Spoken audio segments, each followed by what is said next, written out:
né, programar um bocadinho. Então, a ideia é a seguinte, né? Me dá uma ideia de quando vocês nasceram. 96. 96. Bom, é um bom... Bacana. E quando é que vocês começaram a programar? 2003. 2000? Acho que eu comecei em 2013. 13. Vamos colocando aqui, 2000, 2013. Isso? Pô, 2017. 2017. Tá? Então, assim, né? Quem teve uma pessoa que falou 2000 mesmo? Não, era brincadeira. Não, porque assim, 2000 já faz um tempo, né? Então, assim, o que eu comecei em 2000 é dizer assim, que é meu contemporâneo, que eu comecei em 98, então, assim, já passou por, né, não vou dizer que pelas épocas jurássicas, né, porque já tinha Java, mas passou por poucas e boas, né? Então, a gente pensa o seguinte, galera, olha só. Por que esse curso é chamado de programação avançada? Porque ele tem que trazer para vocês as questões da web, as questões do mundo atual que a gente trabalha, tá? Essa é a ideia do curso. Então, a gente começou falando um pouquinho sobre Node.js, a gente começou falando um pouquinho sobre Express, né? Mas vocês estão todos de acordo que isso é só, né, uma linguagem de apoio, né, uma linguagem de suporte. Isso não é necessariamente, né, aquilo que a gente obrigatoriamente precisa usar na programação atual, né? Eu mostrei para vocês umas coisas sobre, né, oportunidades, mostrei falando lá a galera do front-end, do back-end, né? Inclusive isso historicamente mudou, né? O back-end era web developer, né? E o front-end era web designer, né? Em uma época que a galera ainda usava, como é que era o nome daquele software? Dreamweaver, né? Para fazer página, meu Deus do céu, nossa senhora, valha-me Deus, né? Mas, né, era uma época sombria, né? E mesmo a questão, para vocês terem noção, né, a questão que a gente tinha há uns anos atrás de... como é que eu vou falar isso, né? Até versionamento de código era uma parada assim que era sombria, né? Que era sombria.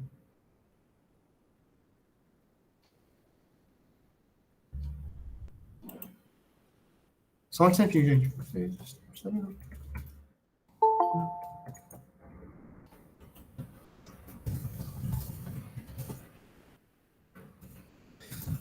Um instantinho que recebi aqui, poderes maiores me mandaram mensagem.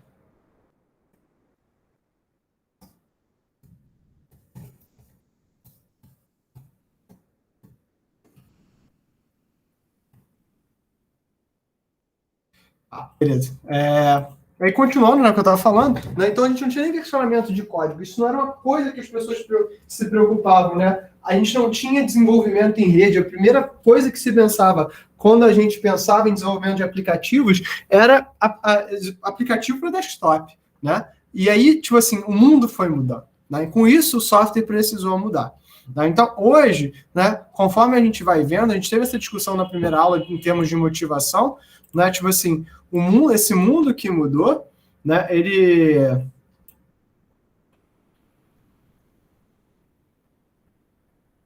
Esse mundo que mudou, ele é uma coisa que a gente vai precisar, né? Tipo, lidar um pouquinho com ele, né? Então, assim, conforme o tempo vai passando, né? A gente criou esses ambientes de trabalho, né? E hoje, né, o que a gente faz para desenvolver é construir ambientes de desenvolvimento, né? Do momento que você entra, né, para desenvolver até o momento que você gera um produto que a gente chama de CI/CD, que é Continuous Integration e Continuous Development. Ou seja, né, todo esse processo que precisa ser seguro, e mesmo o CI/CD já mudou, tá?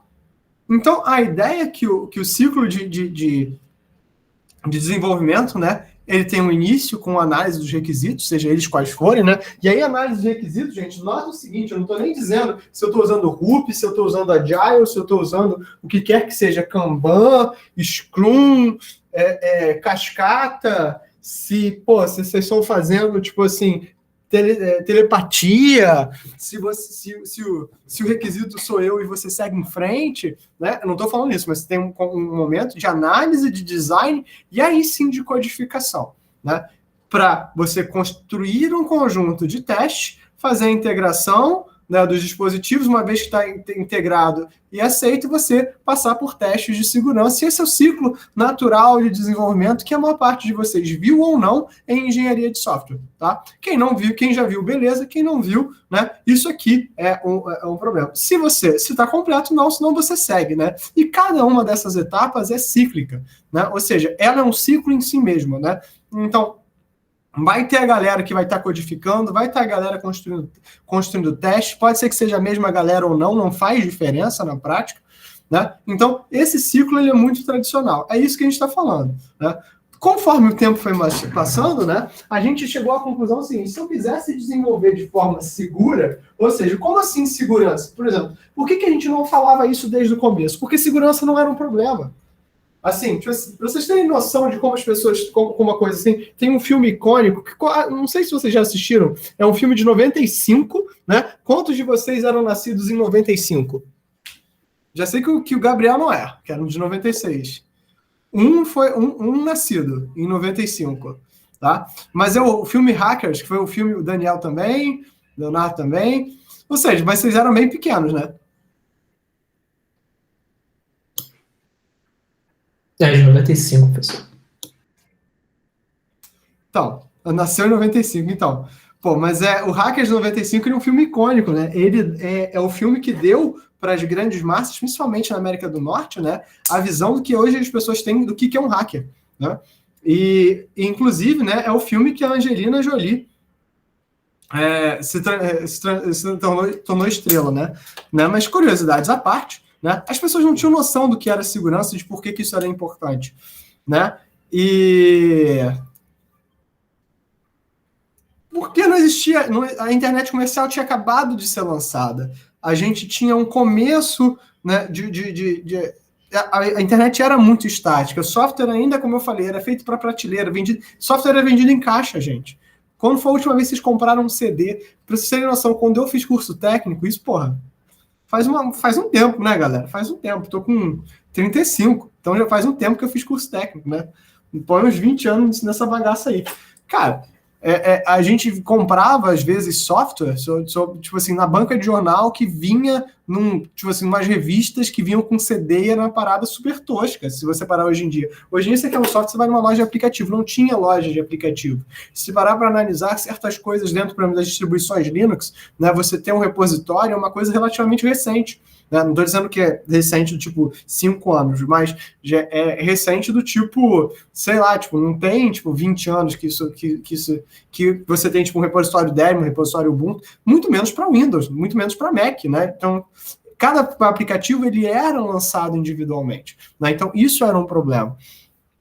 Então, assim, pensar que a segurança tinha que ser um pedaço do seu código, isso não era um problema. Então, até mesmo quando começa a surgir esses ambientes de desenvolvimento integrados, onde a produção da aplicação ela está associada diretamente aos requisitos, né? Você nota que no modelo anterior, né, se você falava em segurança, era só no final. E muitas das vezes, quando a gente falava em segurança, a gente falava em segurança da infraestrutura, segurança da rede, nunca em segurança de software, tá? E aí, de uns tempos para cá, surgiu essa tendência de você programar de forma segura. Então, isso é para quê? Para mostrar para vocês que as coisas mudam, e com muita frequência, às vezes muito rápido, né? Mais do que isso, né? Quando a gente programava para o ambiente do desktop. Né? Hoje em dia a gente programa para vários ambientes, mobile, a gente programa para web, a gente quase não programa para desktop, né? Tipo assim, perguntar assim, qual é a biblioteca de aplicação desktop que você usa? Cara, não sei.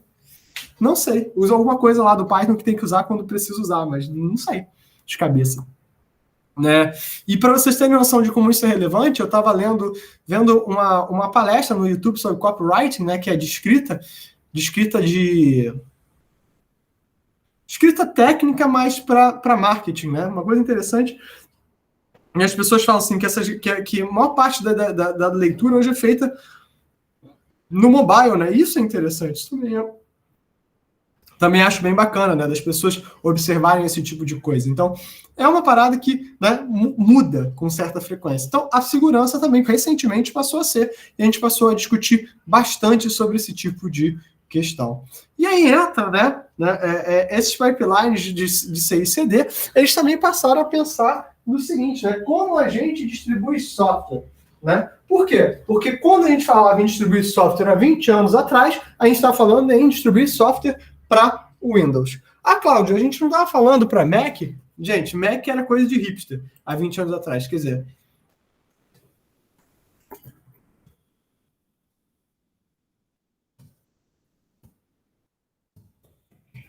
Um instantinho. Tá. Então é coisa de hipster. Então a gente falava em distribuir software desktop para Windows. Isso era a realidade. E hoje esse mundo mudou. Então você tem uma galera que diz os ambientes eram muito mais homogêneos. Eu me lembro o seguinte, teve uma época que eu programava em Delphi e tinha um livro chamado A Bíblia do Delphi. E se você queria programar em Delphi, tudo que você precisava era pegar a Bíblia do Delphi e ler aquela bodega de trás para frente, de frente para trás, era um livro calhamaço, de 700, 800 páginas, e você lia aquilo lá, e você era, tipo assim, Buda, Hoje em dia, gente, isso é ridículo. Você não faz... Se você tem um livro explicando um conceito, um livro jamais vai falar sobre a biblioteca. Na verdade, você vai ver um artigo num blog, você vai buscar documentação, às vezes você vai tentar testar com a cara e com a coragem, Então, isso é que hoje onde a gente consegue, tipo... Ter esse tipo de coisa. Pra vocês terem noção, Cara, eu tenho esse livro que eu mostrei para vocês, que é o JavaScript Guia do Programador, mas, gente, isso aqui é praticamente uma coisa realmente de... Esse livro é muito bom, gosto muito dele, acho muito interessante a forma que o autor trata, mas eu sei que isso é coisa de gente velha, A maior parte das pessoas não vai comprar um livro, apesar desse livro ser muito bom. E aí a gente começa a trabalhar...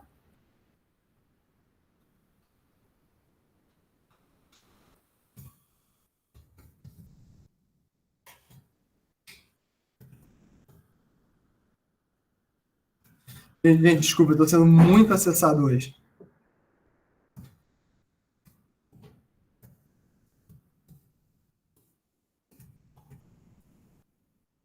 E aí, tipo assim, então você começa a ter esses ambientes diferentes, aí surge a necessidade que a gente tem de criar espaços prontos para isso. A gente começou fazendo isso usando máquinas virtuais, depois a gente passou para ambientes virtuais, e hoje em dia a gente usa containers.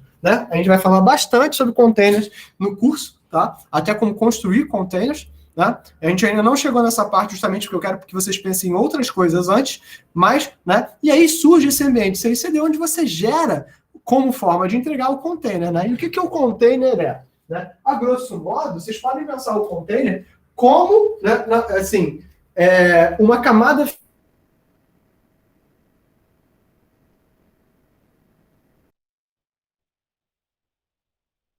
Um ambiente muito bem comportado. Qual a diferença para a máquina virtual? A máquina virtual, eu te obrigo a ter todas as camadas de software internamente.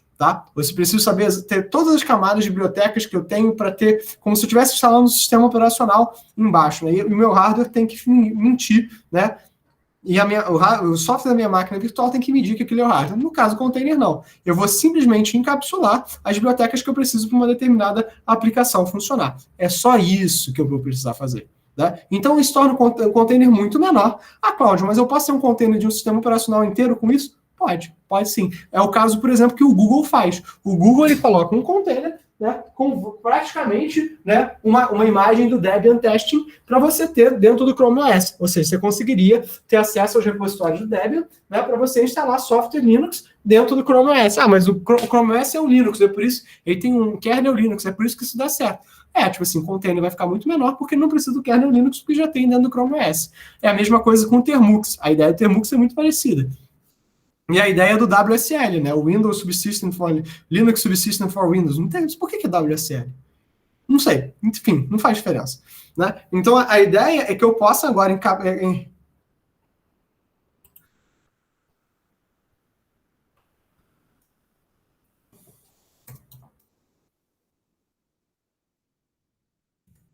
Ai, meu Deus.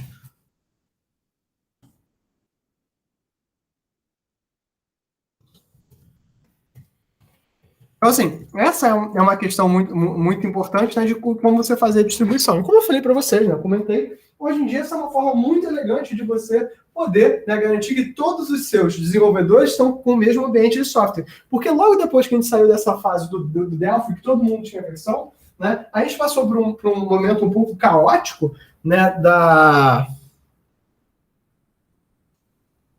A gente passou por um momento um pouco caótico, né, do desenvolvimento, onde a galera começou a trabalhar, às vezes, remotamente, né? Tipo assim, a internet começa a realmente popularizar, tem uma galera que começa a trabalhar remotamente, as equipes começam a ficar grandes, os softwares começam a ficar complexos, e você manter as mesmas versões de software para todo mundo passa a ser um problema.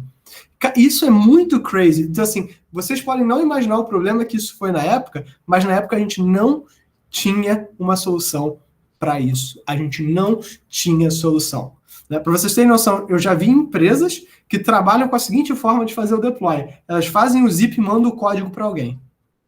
Até hoje elas fazem isso. E naquela época, esse era tipo o modo padrão. Você queimava um CD. Quantos anos faz que vocês não queimam um CD, galera? Queimam um DVD, né? Porque CD é sacanagem.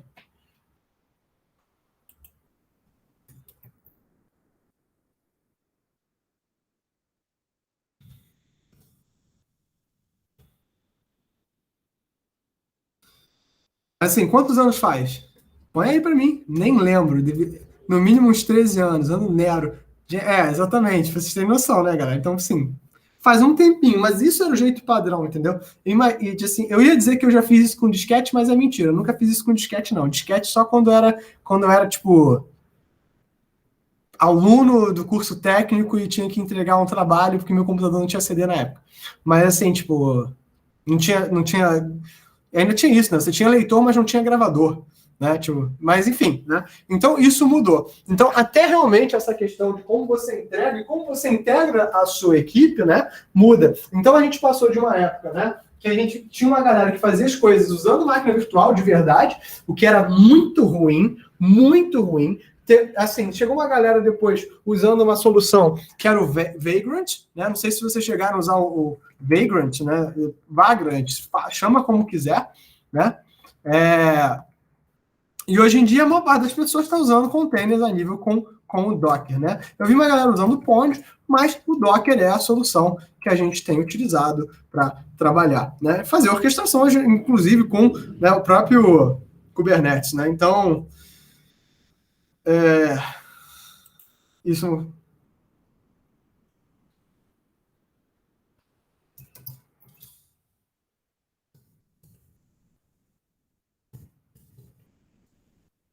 Então, essas são questões que a gente tem relevantes, tá?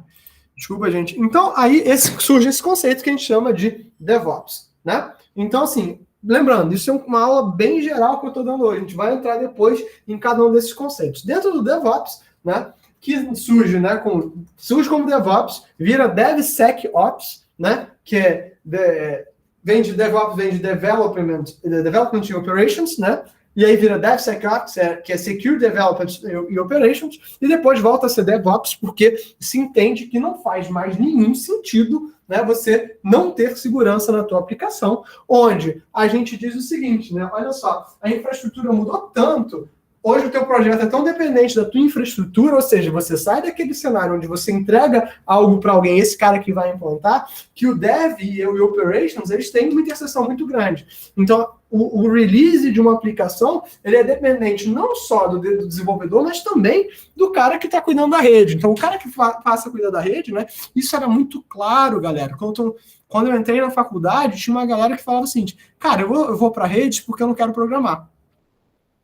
Mas programar é um saco, né? E tinha galera que ia programar porque achava que em parte de infraestrutura não levava a lugar nenhum, né? Então, tipo assim, tinha uma separação muito grande das atividades, né? E aí, o que a gente acaba tendo, né, é um ambiente onde isso deixa de existir, tá? Isso deixa de existir, e esse é o ambiente do DevOps que a gente trabalha hoje. Então, né, acaba que tem todo esse ciclo que é de planejamento, codificação, construção e teste, né? Ele é integrado com esse ciclo, deploy de operação e monitoramento das suas aplicações. Então, é um profissional muito mais capaz. Assim, então, a galera tem chamado, em alguns casos, esse cara de full cycle. Eu vou mostrar para vocês uma palestra da galera do Netflix, né, que tem sido que tem trabalhado bastante com essa questão, né? Eu vou postar lá para vocês darem uma olhada, tá? E aí, né, tipo assim, tudo começa com o controle de versionamento. Então, tipo assim, o controle de versionamento, né, que hoje a gente faz isso de forma onipresente com o Git, né, que é uma das grandes contribuições do Linux Torvalds. O Git ele surge, né, como software de controle de versionamento para, né, fazer o controle de versão do kernel do Linux, né, então é um projeto open source que todo mundo usa, né, e a gente tinha uma série de outras ferramentas. A gente teve SVN, né? Antes disso, eu usei SVN muito. Teve um outro antes da SVN que eu não estou conseguindo me lembrar agora. Estou tentando puxar aqui da memória, mas não estou conseguindo lembrar. Se alguém souber, me manda. Que inclusive... não lembro.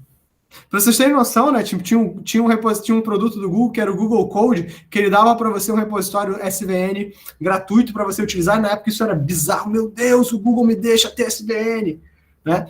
E isso era muito legal. Hoje em dia o GitHub, a gente vai montar junto, dentro do GitHub, a gente vai montar um ambiente de CI/CD. Isso não é nada demais, né? Então, assim, você tem o Continuous Build, ou seja, a ideia é o seguinte, a partir do momento que você sobe a aplicação para o repositório, ela é buildada, ela é testada, e você é capaz de gerar uma imagem dela, sem que você tenha, né, precise fazer esse processo de forma manual. Todo esse pipeline, e a partir do momento a gente vai chamar isso de pipeline, esse conjunto de passos, ele é automatizado para você como, né, usuário. Então, essa é a forma hoje de você trabalhar com softwares complexos, né? E aí, tipo assim, muda, inclusive, né, a forma como a gente pensa esse negócio, né? Porque aí eu volto na questão da aula anterior, né? Por que diabos a gente faz software? Né? A gente faz software de computação, primeiro, porque é legal, a gente gosta de fazer software. Alguns de vocês vão dizer para mim, Claudio, eu não gosto de fazer software, mas essa é uma matéria obrigatória, então eu preciso ouvir essa ladainha que você está contando. Eu falo, beleza, justo, bacana, né? Mas a gente quem gosta de fazer software, faz software porque é legal, mas faz software porque negócios estão atrás desse software. Porque você tem gente que precisa dessa aplicação.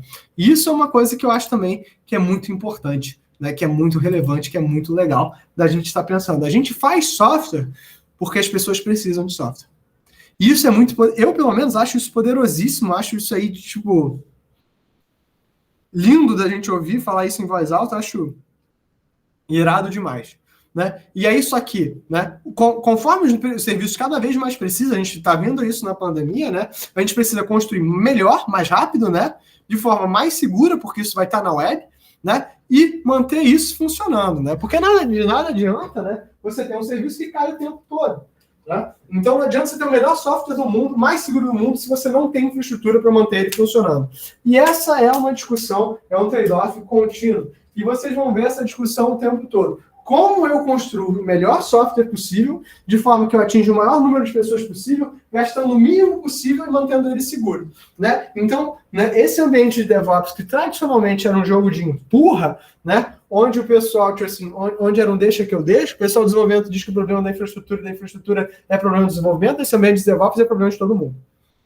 Porque essa coisa precisa estar funcionando.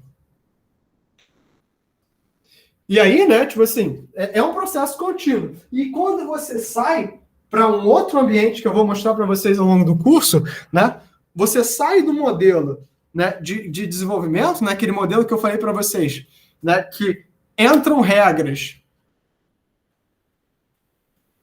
para você ter um input, né, para um modelo que a gente chama de MLOps, né, que é o desenvolvimento de aplicações que usam aprendizado de máquina, né, o Machine Learning Operation, que é fundamentalmente diferente do processo de desenvolvimento padrão, tá? Então, você desenvolver aplicações tradicionais web é uma coisa, você desenvolver aplicações, modelos de aprendizado de máquina é uma outra questão. Então, tem vicissitudes diferentes, pipelines diferentes, ferramentas diferentes, e a gente vai ter que discutir esses pipelines, essas ferramentas, tá? Então, isso muda exatamente como a gente imagina esse cenário de software. É um cenário muito complicado. É um cenário bastante complicado.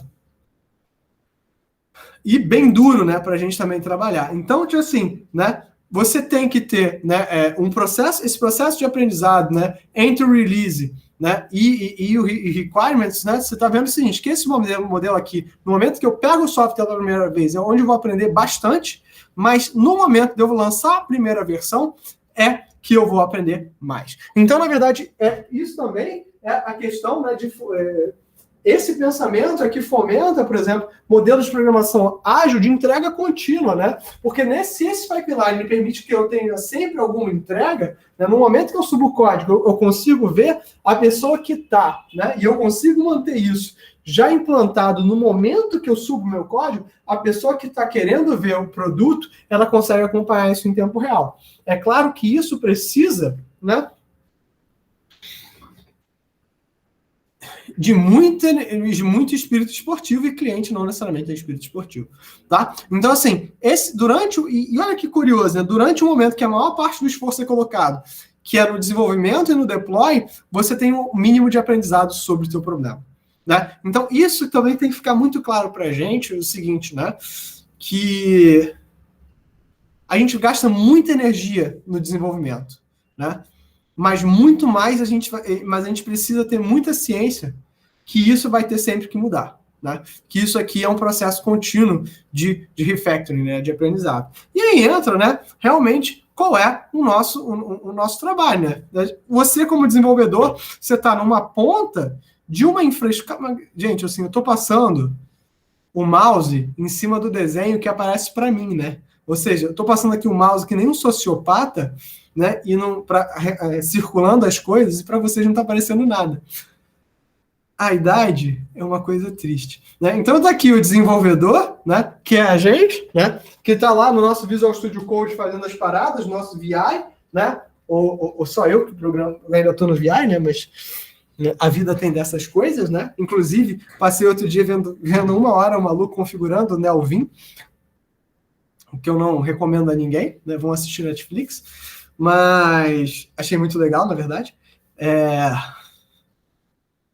Então, assim, isso aqui é muito legal, a gente vai estar aqui. Então, no momento que você manda para o teu version control, é que o próprio servidor de integração é que vai gerar os testes, vai fazer análise de código estática, todas essas ferramentas, né? No nosso dia a dia vai construir os pacotes, nesse caso, o container, né? E mandar isso para o repositório para poder ser utilizado pela nossa infraestrutura. Então, todo esse processo seria automatizado, né? E aí, né? O próprio servidor, né, que eu vou jogar essa questão, né, de gerar os containers, é que vai fazer o deploy para mim em vários ambientes, ambiente de teste, ambiente de produção e o ambiente realmente do deploy final, né? Então, todo esse pipeline é construído de forma automatizada. E quando eu falo aí em segurança, aí já entra uma outra questão. Eu tenho, né, algumas ferramentas como o ASP.Zap, não sei se vocês já ouviram falar disso. O ASP.Zap é uma ferramenta que faz quase que um teste de penetração em tempo real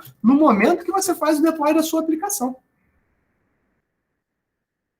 Então, assim, muda bastante o cenário. Cláudio, quantas empresas você tem esse pipeline com segurança? Cara, eu ainda não vi nenhuma que implemente tudo, mas eu já vi empresas que colocam requisitos de segurança como requisitos não funcionais da aplicação para serem testados em tempo real. Isso eu acho irado, né? Tem gente trabalhando com teste de vulnerabilidade ad hoc, né? Contrata uma empresa, ela faz teste de vulnerabilidade. Inclusive, tem um padrão do Google que ele diz o seguinte: para cada 100 desenvolvedores, você tem que ter um analista de segurança full. Aí eu pergunto para vocês, quantas empresas têm 100 desenvolvedores? Para vocês terem noção, acho que o corpo técnico da UFRJ não tem 100 desenvolvedores.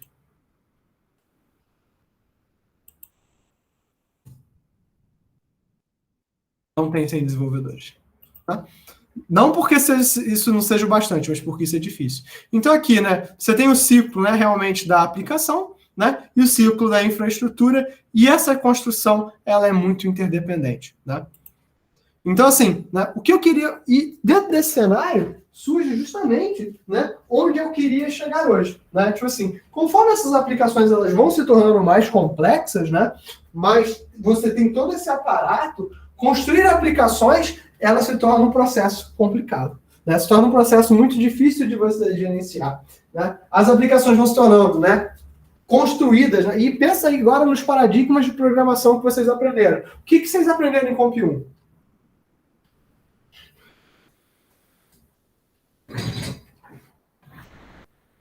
Vocês estão aí? Vocês estão vivos? Estamos vivos, mas Comp 1 é uma pergunta complicada, né, professor? Comp 1 era estrutural, era bem básico.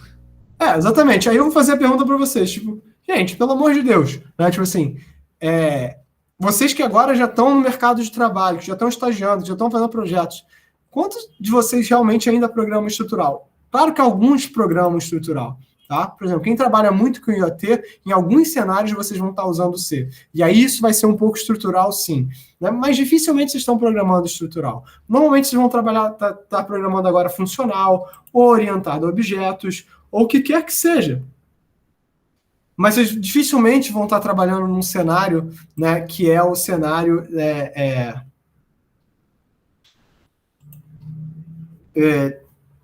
estrutural, né? Então, isso é mais complicado. Então, assim, Comp 1 serve muito para a gente ensinar para vocês os conceitos básicos de computação. Mas mesmo essa forma que a gente ensina é uma forma muito diferenciada. E aí surge, né? E essa forma única e integrada que a gente passou os últimos 40 anos ensinando, e tem muita gente que fala que essa é uma forma ruim de ensinar. Eu já tentei um modelo diferente, começar com Comp 1 ensinando orientação a objeto, né? E quando eu era mais novo, eu tinha umas ideias muito radicais sobre, tipo, não faz nenhum sentido eu ensinar para o cara a programar um algoritmo, né? Se, na verdade, tudo que ele vai fazer é um objeto, então eu tenho que ensinar o cara primeiro a modelar, para depois ensinar o cara a fazer código a partir do modelo dele, né? Eu não sei se eu não modelo bem o suficiente ou se o curso foi um desastre, mas são experimentos que a gente faz para tentar melhorar o nosso ambiente, né? Para tentar melhorar o cenário de trabalho. Então, assim, essa é realmente uma questão muito, muito poderosa que a gente tem que pensar. E aí surge o seguinte, né? Todos esses ambientes, mesmo quando a gente vai para orientação a objeto, que a gente começa a pensar os objetos, que a gente começa a pensar os recursos, né? A gente tem uma estrutura, né, muito tradicionalizada na nossa cabeça de um servidor, de uma aplicação, patati patatá, que é o que a gente chama de arquitetura monolítica. Né? Uma arquitetura onde os recursos eles são centralizados num ponto. Né? E a própria infraestrutura que a gente chama de cliente-servidor, a gente vai comentar mais sobre isso, vai falar mais sobre cliente-servidor, vai falar mais sobre publish-subscribe, ainda vai falar um pouquinho mais sobre isso mais para frente. Então, calma, hoje eu quero pensar nisso de forma bem superficial, da mesma forma que eu falei de forma bem superficial sobre os princípios REST, porque a gente vai discutir mais sobre MQTT, sobre gRPC, a gente vai ter mais uma discussão um pouco mais alongada sobre essas questões, né? Todos esses candangos, né, todos esses elementos, eles vão cair para a gente numa outra infraestrutura. Tá? Numa outra infraestrutura, né? Que é o que hoje em dia a gente chama de infraestrutura de microserviços. Né? Por exemplo, vamos pensar num problema. Quem aqui já foi no Rock in Rio? O Rock in Rio também é coisa... Em alguma edição, um foi, beleza, Rock in Rio, bacana. Só um, dois, beleza. 3, beleza. Então tem uma galera aqui. Então, assim, como é que foi a experiência de comprar ingressos no Rock in Rio? Alguém aqui tentou comprar na página do Rock in Rio no dia que lançou? Como é que foi isso? Abre o seu coraçãozinho.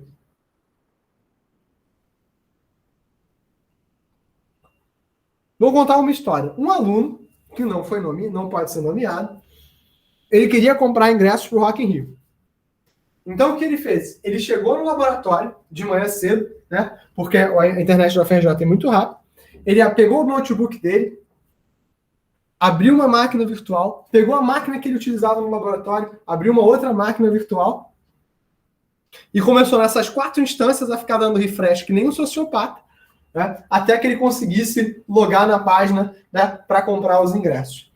E eu nunca faço isso, eu sempre espero alguém querer vender os ingressos. Né, eu tenho muita preguiça de ficar fazendo isso, de entrar na página e ficar dando refresh que nem um sociopata. Eu não tenho mais idade para essas coisas. Né? E aí... Mas é um desastre. Não é um desastre porque a galera é ruim, não é um desastre porque a galera é boa. É um desastre justamente porque, né, tinha muita gente querendo. Né? E nessa infraestrutura, né, monolítica, né, de construção de aplicação, para cada request que você faz, você tem que ter recursos totais disponibilizados para aquela pessoa. Isso, no longo prazo, não faz sentido. Não dá para você, né, ter recursos infinitos. Né? A ideia da arquitetura de microserviços, ela, na verdade, é muito mais simples. Né? A ideia é a seguinte: a aplicação, ela, na verdade, é um conjunto, né, de etapas, e que, na verdade, cada uma dessas etapas, ela é uma aplicação separada. Ela pode ser pensada como uma aplicação muito separada. Então, o que é um microserviço?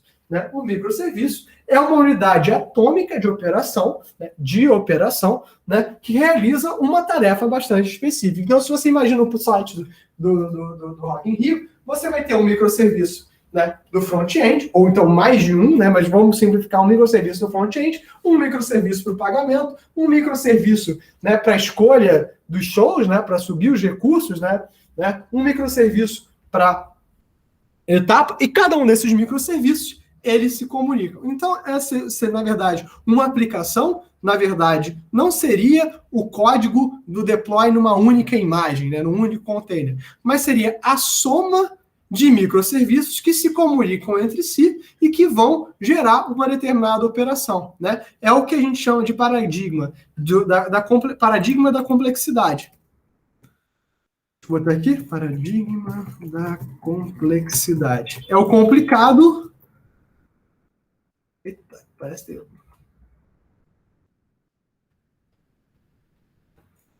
versus o complexo. Então, onde um sistema complexo é um sistema composto de inúmeras partes simples que trabalham de forma independente umas das outras, mas que a soma de operações entre elas, né, vai gerar, né, uma operação, né, de maior ordem de grandeza. Então, isso é muito interessante, né, porque, né, várias coisas têm que surgir desses elementos, várias coisas têm que surgir dessas operações. Né? Primeiro, eu quebro a complexidade. O microserviço, ele pode ser mais simples, já que ele gera uma única aplicação, né? Faz uma única tarefa simplesmente. 2, né, ele tem que ser atômico. Eu não posso fazer um microserviço que faz tudo, porque senão não faz sentido, isso é burrice. Né? E eu já vi isso, tá, galera? Já vi um cara que assim, vou fazer a arquitetura em microserviços. Aí o cara faz tudo dentro de um único microserviço. Então o nome disso é burrice. Né?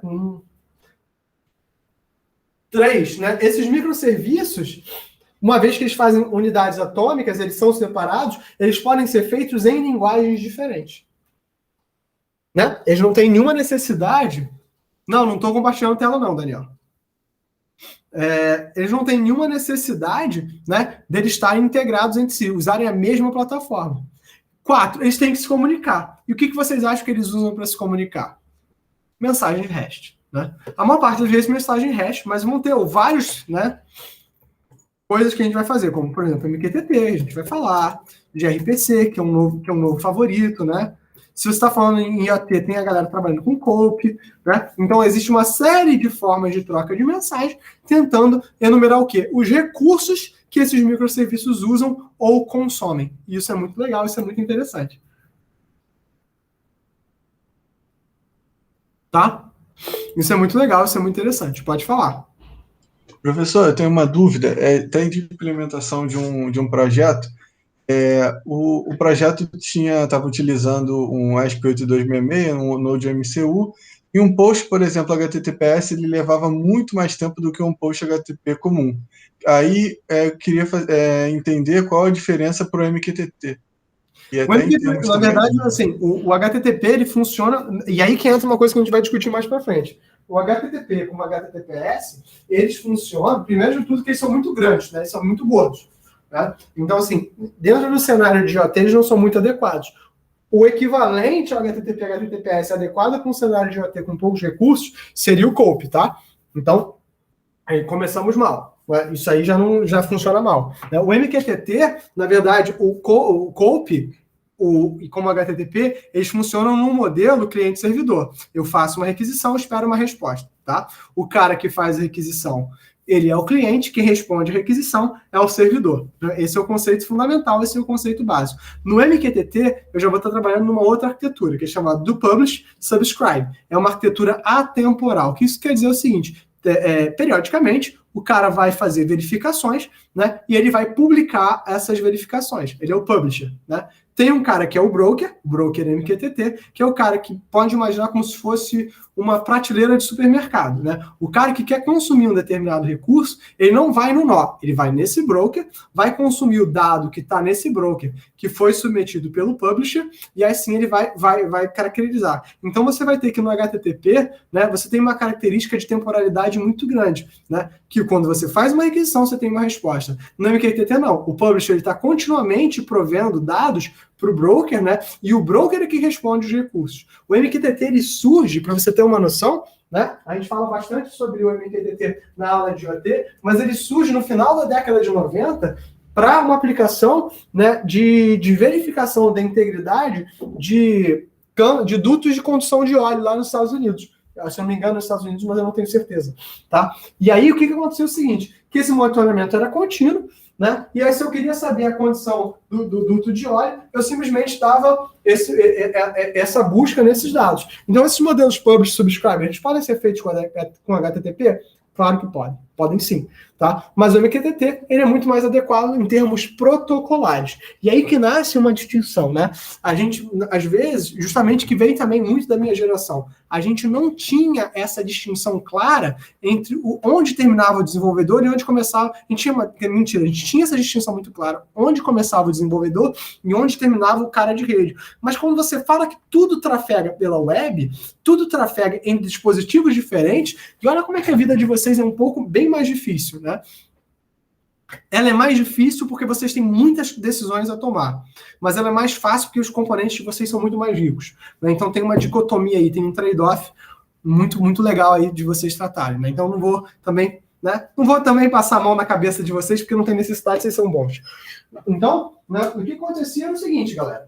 Né, tipo assim, então, você passa a ter que tomar uma decisão muito correta sobre a infraestrutura e o DevOps. Né? Porque o cara tem que dizer para você assim, olha, cara, isso aí, o cara da infra diz para você, né, o que tem que acontecer. E você, desenvolvedor, tem que se adequar a isso. Né? Mas nesse cenário, o cara da infra passa a ser parte do problema. Uma coisa que acontece muito em empresa grande, né, empresa gigante, né, é o seguinte, você tem um time de dev e um time de ops, e esses times nunca se falam. Nesse paradigma de DevOps, as pessoas têm que se comunicar. Então, uma vez eu fui chamado para dar um treinamento para uma empresa gigante, para falar sobre DevSecOps, e eu falava para vocês, gente, assim, a primeira coisa que vocês têm que fazer para resolver o problema é comunicar de forma diferente. Todo projeto de dev tem que ter alguém do Ops como parte integrante do projeto, para o cara entender e saber aplicar. E essa empresa gigante, ela falava o seguinte, quando eles queriam fazer o deploy, eles zipavam o código e mandavam por e-mail. E eu não estou falando isso há 20 anos atrás, não. Estou falando isso em 2018, tá? 2018. Ah, Cláudio, mas isso não é sério. Gente, em muita empresa onde software não é atividade final, isso é muito normal. Não é bom, mas é normal. Acontece às vezes. Então, assim, como as pessoas trabalham essas políticas é muito difícil, né? É muito complicado. Então, tem uma dicotomia aí. Então, assim, esses microserviços, eles acabam podendo se comunicar entre si através disso, porque através dessas mensagens, mensagem REST, mensagem MQTT, mensagem gRPC, mensagem Scope, né? E aí, esse cenário que você botou, Gabriel, onde tem um cenário IoT, ele é muito mais heterogêneo, porque a partir de agora, os serviços, eles não são mais, né, um desktop. Então, você vai ter um cenário, né, muito legal. Vou até compartilhar com vocês um livro que tem da própria Microsoft, onde eles mostram, né, essa questão dos microserviços com muito cuidado. É um livro gratuito, é bastante bom. Não estou fazendo propaganda da Microsoft, tanto que eu dou essa aula usando o Ubuntu, né, gente? Então... Mas o livro realmente é muito legal para quem quer entender uma visão mais ampla de microserviços. Eu acho bastante legal, bastante bacana.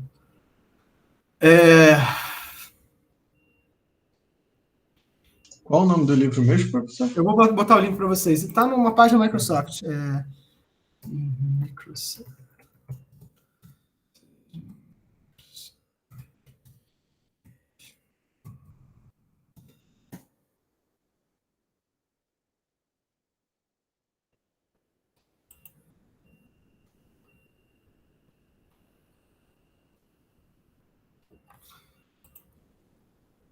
É um livro que eles falam sobre só que usando C Sharp, tá, gente? Mas os conceitos básicos são fundamentais, né? E eles usam uma aplicação que é o eShopping Containers, que é uma aplicação muito legal, tá? Então, eu peguei hoje para vocês uma aplicação também para mostrar, que é uma aplicação de... É um pequeno microserviço aqui. Eu vou compartilhar aqui a minha tela com vocês, né?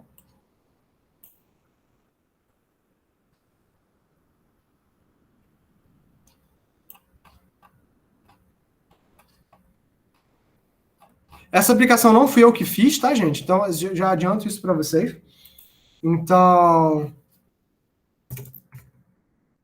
eu tô aqui só... Vou só falar para ela, porque ela é um exemplo interessante. É uma aplicação que eu vou ter dois... eu vou ter, na verdade, dois microserviços. Um de heróis e um de vilões, né? de ameaças, né? Onde eu tenho aqui um heroes.js e uma pasta de imagem, com algumas imagens que eu já baixei aqui, né?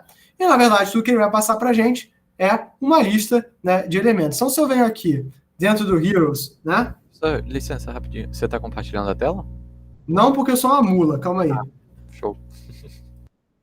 Eu achei que já tivesse, mas assim... deixa eu dar calça aqui, tô falando besteira. Mentira.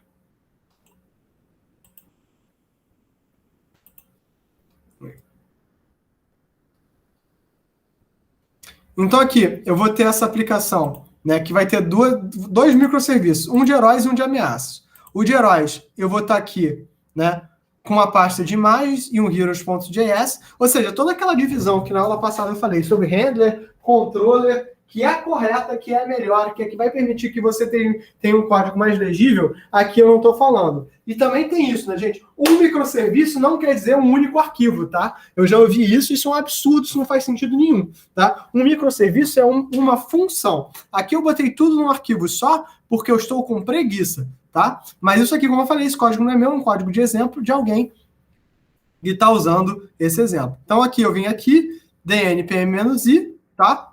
Menos y, tá? E... Deixa eu...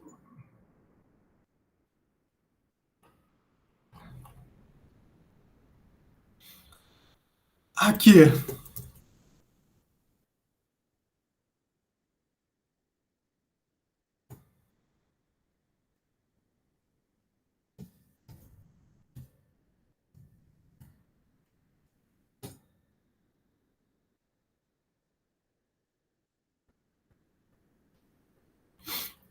E aí estou usando aqui, ó. Vou chamar o Express, vou chamar o Body Parser, não sei nem se precisa do Body Parser. Né? Comecei uma aplicação Express, criei aqui um dicionáriozinho, né? Com ID dos tipos de poderes do herói, quem é o herói que eu vou ter dado esse meu poder, tá? Vou ter aqui um Get Heroes e Get Powers, né? Ou seja, eu quero retornar recursos, tá? E vou postar um hero aqui. Então, se eu quiser usar esse... Então, na verdade, tudo que esse cara faz é ele me passar um recurso, que é esse recurso do herói. Então, se eu quiser testar alguma coisa aqui, eu vou aqui voltar na pasta aqui de trás e vou fazer o seguinte. Né? Vou aqui rodar isso dentro, né, da porta 8081. E olha que interessante, ele não me retorna nada. Se eu vier aqui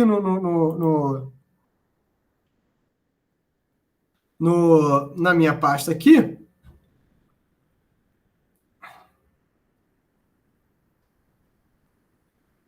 na minha página, vou aqui pegar para vocês. Ele me dá aqui os recursos JSON, exatamente como eu estava fazendo na aula passada. Então você lembra, Cláudio? Pô, mas ainda não é uma página. Justo, gente. Por enquanto eu não quero que seja uma página mesmo, não.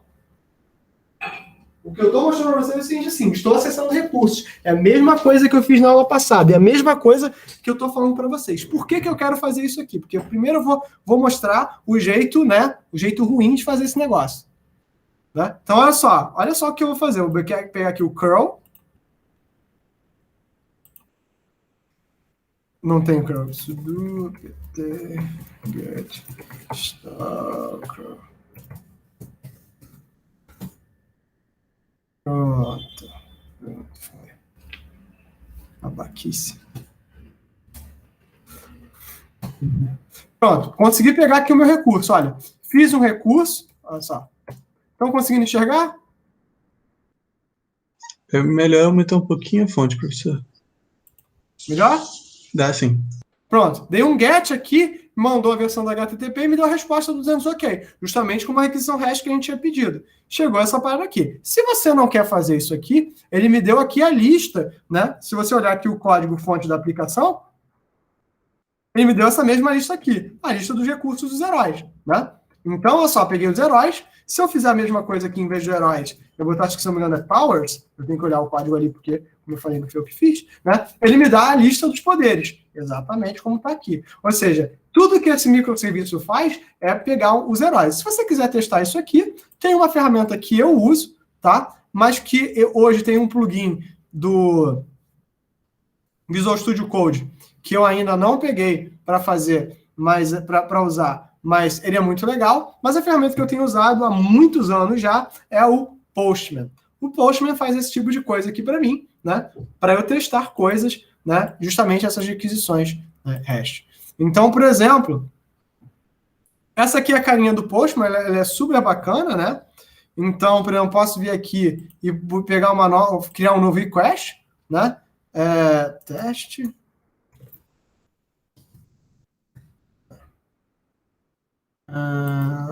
Teste da minha versão.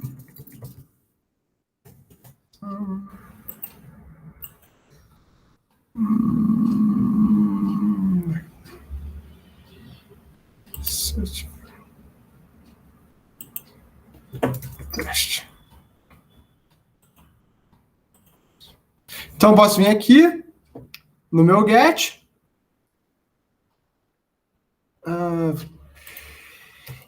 Localhost. 2.8081/heroes.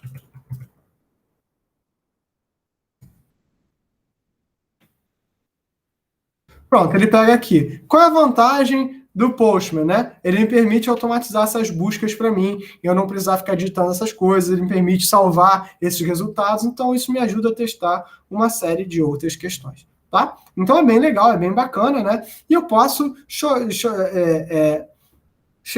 chegar e usar esse tipo de coisa, né, para trabalhar. Então é bem bacana, é bem interessante também de usar o Postman, né? Então, para quem nunca utilizou, né? Eu acredito que uma parte de vocês que estão aqui hoje, né, já tenha utilizado o Postman. Alguém nunca tinha visto o Postman na vida? Então todo mundo viu. Perfeito. Né? Para quem não viu, esse é o Postman, tá? Porque como a gente está gravando, a gente não sabe quem não está vendo, tá? Então, tem um plugin novo, tá, galera? Que eu não me lembro qual é. Eu salvei um vídeo no YouTube para assistir, que ele faz o mesmo processo do Postman, só que já integrado no Visual Studio Code, tá? Então, acho que talvez seja uma opção até legal. Pode ser que seja o Thunder Client, Leonardo, pode ser que seja. Né? Eu vi alguma coisa, mas não tem. Então, olha só, é o seguinte, toda vez que eu faço uma aquisição, ele retorna aqui para mim, tá? Então, isso é legal, isso é bacana, isso é interessante, né? Isso é uma das coisas que a gente tem, né? É legal. A mesma coisa eu vou vir aqui, né? Vou parar num... Eu devia ter posto isso aqui com o NodeMon, né, também. Né? Eu vou vir aqui agora em thread e vou aqui... New terminal. Vou abrir um outro terminal, né? Aqui tem esse que está rodando. Vou aqui abrir um terminal aqui, né? E eu vou dar aqui, vou mudar para o thread, né? Ou seja, para as ameaças, que vai ser um outro, né, microserviço, que vai estar também rodando. Vou dar aqui um npm init-y, tá? Foi. E criou aqui o package.json, né? Vou instalar também aqui, né, o Express, o body parser, o que mais precisa? E o request. Tá? Vai estar baixando, né? Tipo assim, se eu não me engano, o body parser, como vocês falaram na aula passada, está deprecated, mas, né, como esse código não é meu, eu vou manter isso aqui, tá? Vou chegar aqui no thread.js, como vocês podem ver, Está vazio, vou colocar uma outra aplicação, né, que roda a mesma coisa, vai ter um get threads, um get, né, a mesma coisa, de retorno umas imagens, né, e ele vai ter um método aqui chamado de assignments, né, e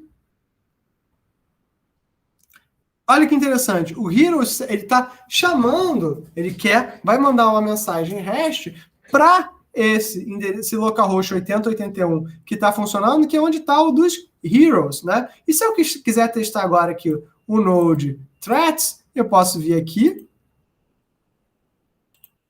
né?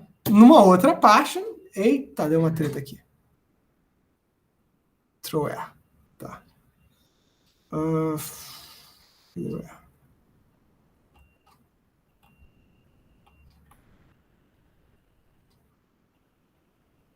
Threads.js.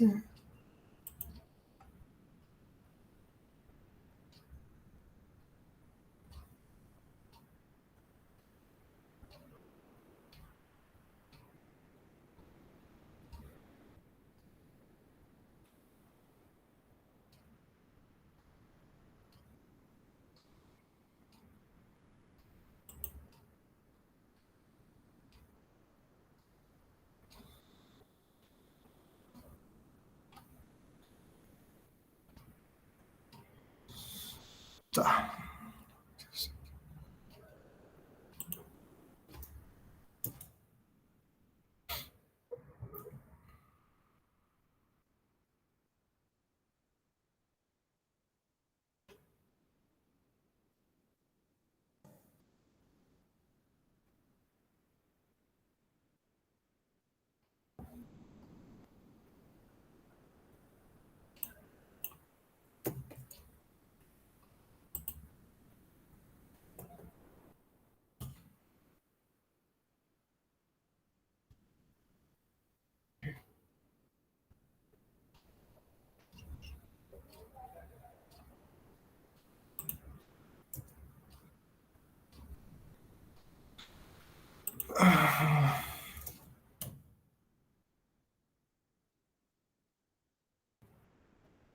Vamos ver o que o cara botou aqui em cima.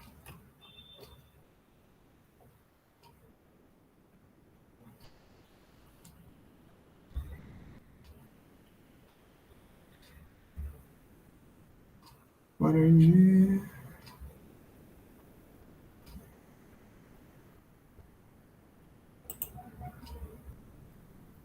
Uma coisa diferente.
Fiz besteira aqui, calma aí.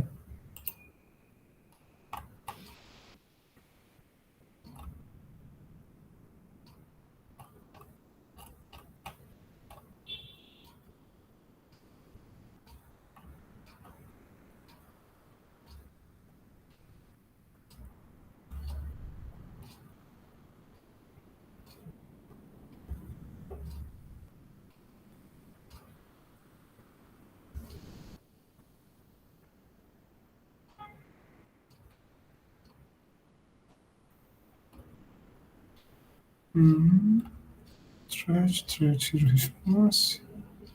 Thread 2.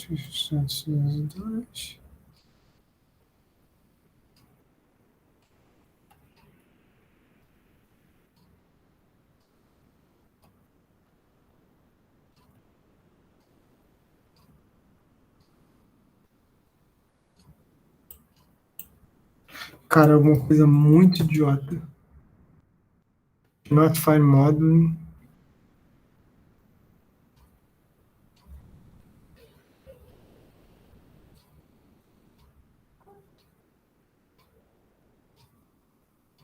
Cara, é óbvio que não, jamais vai conseguir fazer isso. Meu Deus do céu, é óbvio.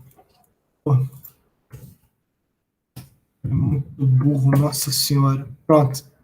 Foi isso, gente. Estava dando ok na pasta errada. Tem dias que eu... Nossa senhora. Tá? A gente vai fazer aqui, a gente pode pegar aqui no 82, né? Deixa eu só me odiar mais um pouquinho, tá, gente? Meu Deus do céu, cara, como é que me deram um doutorado? Alguém explica para mim. Tá.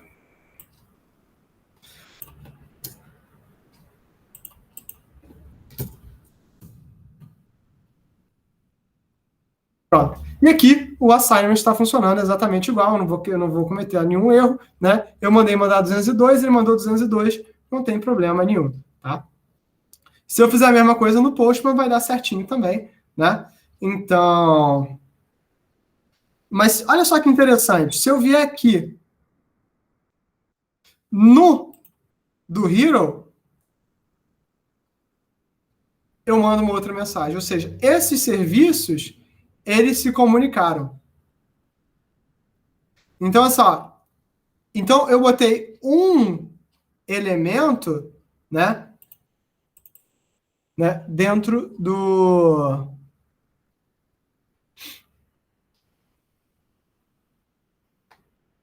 Dentro do meu... eu consegui fazer com que as ameaças e os heróis, eles se comunicassem, eles trocassem mensagens entre si. Então, se eu venho aqui no Postman,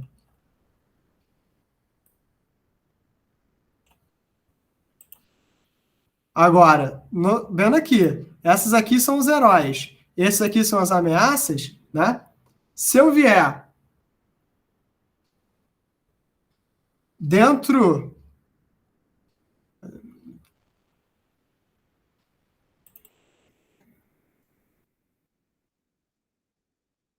Né? Eita, não, claro. Vou pegar aqui a imagem, tá aqui, né? O nosso super-herói, mas se eu for aqui, né? Pegar dentro do outro lado, para ver qual é o recurso que está se comunicando, para onde ele foi mandado? Ele foi mandado na missão de pegar, de trabalhar esse tipo de serviço, tá? Então, assim, né, esse é um exemplo bobo, né? E que se você coloca na pasta correta fica até mais bobo, onde, né, duas aplicações separadas, dois projetos separados, realizam uma função extremamente, né, simples, tá? Mas que elas se comunicam. E a ideia dos microserviços é que você possa realmente ter esses serviços muito simples. E se vocês forem olhar isso aqui, esses serviços, né, esse código eu vou passar para vocês. Estou devendo o repositório, tá, gente? Estava com muita preguiça. Vou perder essa preguiça. Nem que eu faça um repositório novo, apague e mande para vocês com tudo que precisa ser colocado, né, já separadinho por aula.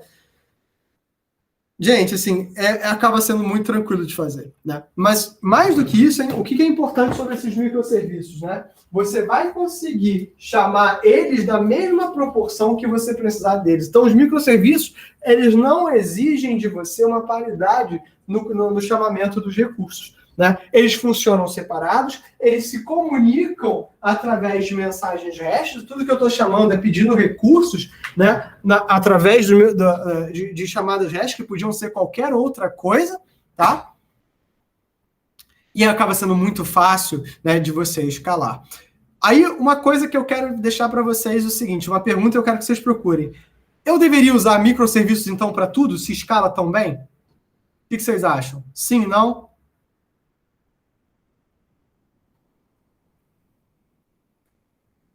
Talvez. Quem sabe? Não vou responder. Talvez. A resposta sempre depende de combinação.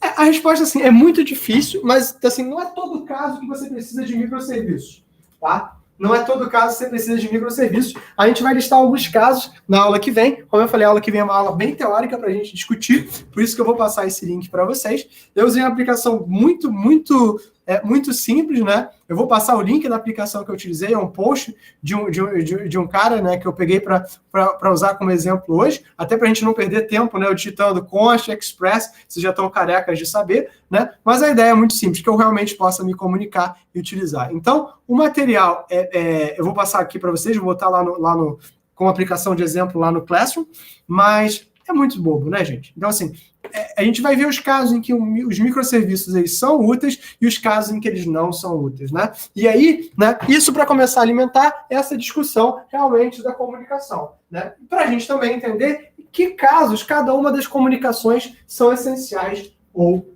não, tá? Então, esse é um primeiro contatinho sobre microserviços, um primeiro tracinho para quem nunca tinha visto. Espero que tenha sido útil, tá? E agora eu vou começar aquela parte, né? Quem quiser sair, tá liberado, mas agora eu vou começar aquela parte que é um pouquinho mais, né, de empreendedorismo, aqueles 15 minutinhos do final da aula. O que eu vou mostrar na aula que vem? Aí a gente vai pegar isso realmente de acordo com a bibliografia base do curso, né? De acordo com os livros, então eu vou mandar para vocês aqui alguns materiais, né, para vocês darem uma olhada, tipo esse link mesmo desse link dessa aplicação, vou botar para vocês alguns materiais para vocês darem uma lida, né? E citar um pouquinho a parte do livro, onde a gente vai começar a discutir essa construção de microserviços para a gente partir realmente para conceitos mais amplos, como Clean Architecture, que é um dos objetivos do nosso curso, tá bom? Então, isso aqui é um primeiro exemplo. Né? Em algum momento a gente vai parar para construir a aplicação do início ao fim, né? Uma aplicação simples com Maven Stack, e aí eu vou tentar a partir de agora fazer sempre assim. Segunda-feira uma parte mais prática, né? Mostrando o código, e na quarta-feira uma discussão teórica um pouco mais embasada, é claro que, né, tentando trazer alguns frameworks, né? Como eu falei, eu quero falar sobre o Next, eu quero falar sobre o Nest ainda com vocês, né? Quero falar de alguns outros frameworks, como mostrei o Fastify, né? Claro que não é um curso, né, preparando vocês para usar esses frameworks, mas para dar algum começo para quem não conhece, para quem já conhece, saber, na verdade, o que rola por trás. Tá bom? Então, agora, só falando um pouquinho sobre a parte do empreendedorismo, digamos que você curtiu esse negócio de microserviços e agora você pensou, pô, agora eu vou lançar a minha aplicação web. Como é que eu sei que a minha aplicação web, a minha ideia, ela é ou não uma startup? Ela é algo que eu tenho, que posso dedicar meu tempo, que isso vai ser um negócio bacana? A resposta mais óbvia é a seguinte, né? Quando tem alguém que queira comprar. Né? Eu vou fazer um serviço, tem alguém que queira pagar esse serviço. Essa é uma resposta óbvia e ninguém, em lugar nenhum do mundo, poderia dizer que vocês estão errados se vocês dessem essa resposta. Mas, na verdade, o mundo real é um pouco mais complicado do que isso. Então, pensa o seguinte, né? Se você está aí trabalhando, se você está aí, né, desenvolvendo a aplicação durante o nosso curso, você teve uma ideia que pode te deixar milionário e você acha que é isso, como é que eu sei que eu devo investir nesta ideia? Né? Então, tem alguns cenários, tem algumas dicas, tem alguns indícios de que isso é verdade, né? De que você está na direção certa, né? E a primeira resposta é a seguinte: ninguém sabe com certeza, porque senão não existiria Shark Tank, né? Nem esses programas de empreendedorismo. Né? Se todo mundo soubesse que a fórmula mágica para a sua aplicação dar certo, né? Para você ficar milionário, isso não existiria. Mas o que acontece é o seguinte, né? E que a gente tem que ter um pouco de noção, é o seguinte: nem todo serviço que a gente vai fazer vai deixar a gente milionário. Mas você sempre pode começar uma empresa, né, e a sua empresa ser bem sucedida e sem que você seja, né, milionário no processo. E seja extremamente bem sucedido. Você empregue pessoas, você pague suas contas, você tenha uma vida feliz e confortável, você se sinta prestando um serviço válido para as pessoas. Né? E eu tenho alguns amigos que eles desenvolvem software, tem empresas de software com produtos muito consolidados, em nichos muito consolidados, que têm uma vida bastante boa, que têm uma visão muito legal, né? E isso aí, não, e todo esse trabalho, ele não é necessário, né? Tipo, realmente do... Até que eu me lembrei de uma coisa, vou ver se eu faço isso, se eu trago essas pessoas para conversar com vocês, acho que isso pode ser muito legal, né? Vou até escrever, anotar isso aqui em algum lugar. Calma aí, pegar um papel.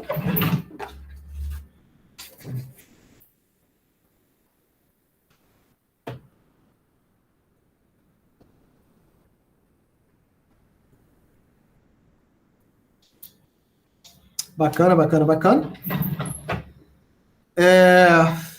Legal. Então, assim, e essa galera, né, tipo assim, como é que você sabe que você chegou num nicho que você gerou valor para alguém, que isso realmente pode virar uma empresa, isso já não é mais um problema? Na verdade, a ideia é a seguinte, né? Aí, pensando do mesmo ponto de vista da aplicação. O primeiro sinal de que que isso é um negócio, né? E que você pode fazer esse seu teste é você gerando um protótipo. Gerando um pequeno protótipo e botando ele à prova numa aceleradora.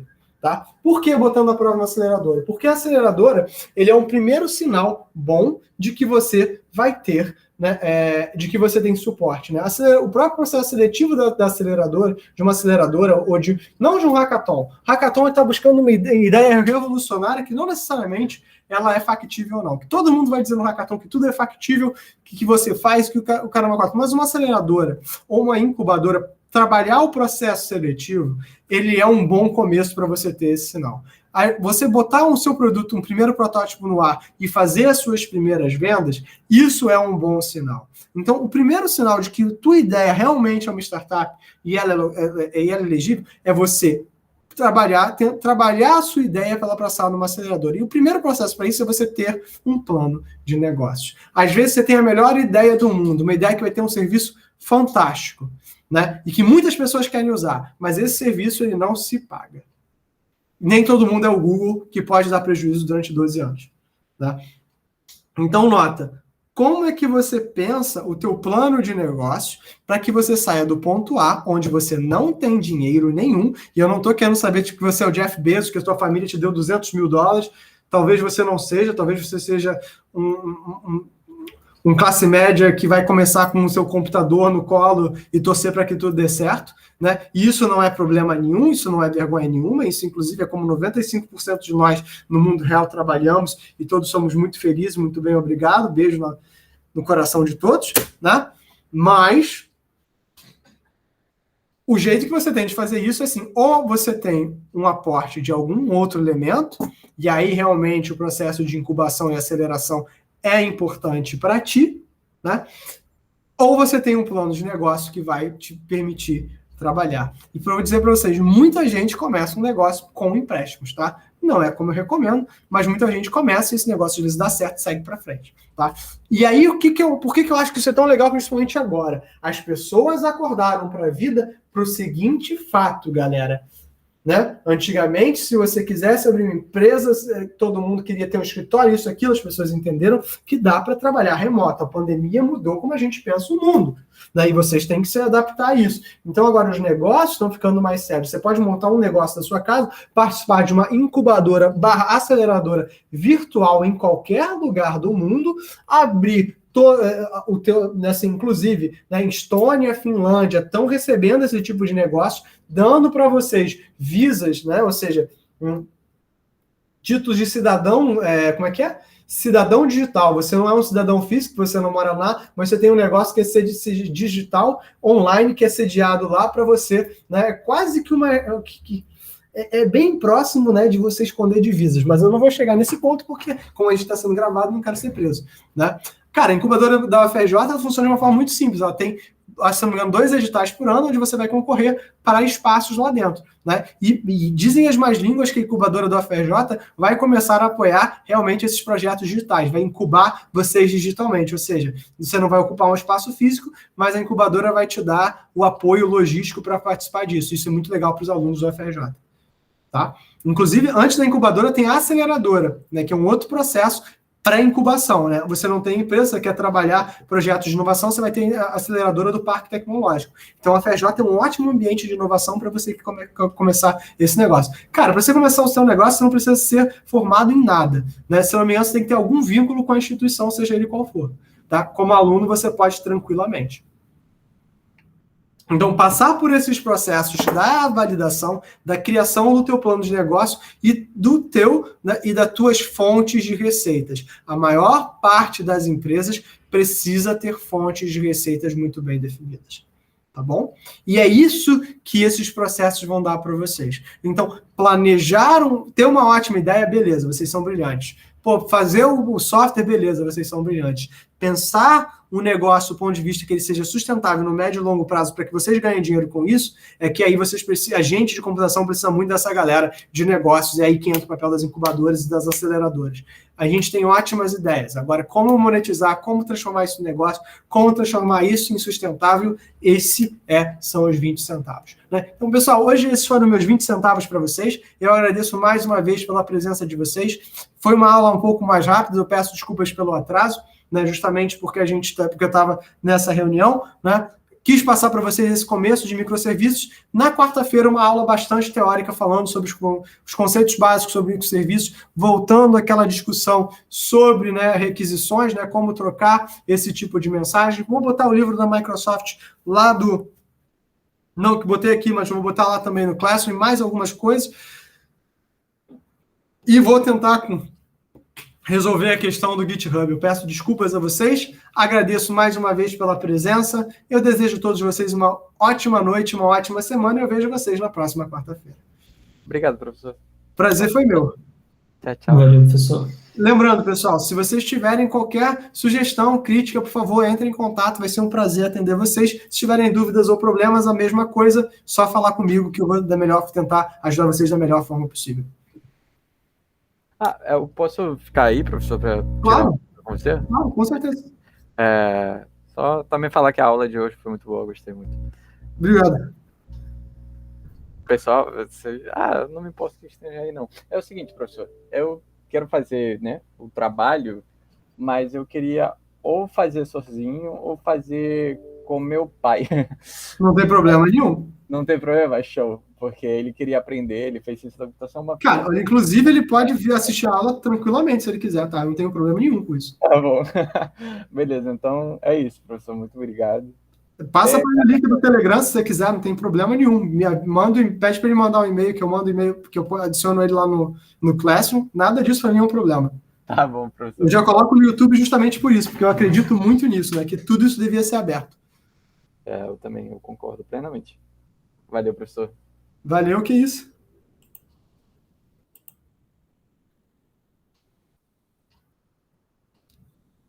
Tchau, tchau, pessoal. Uma boa noite.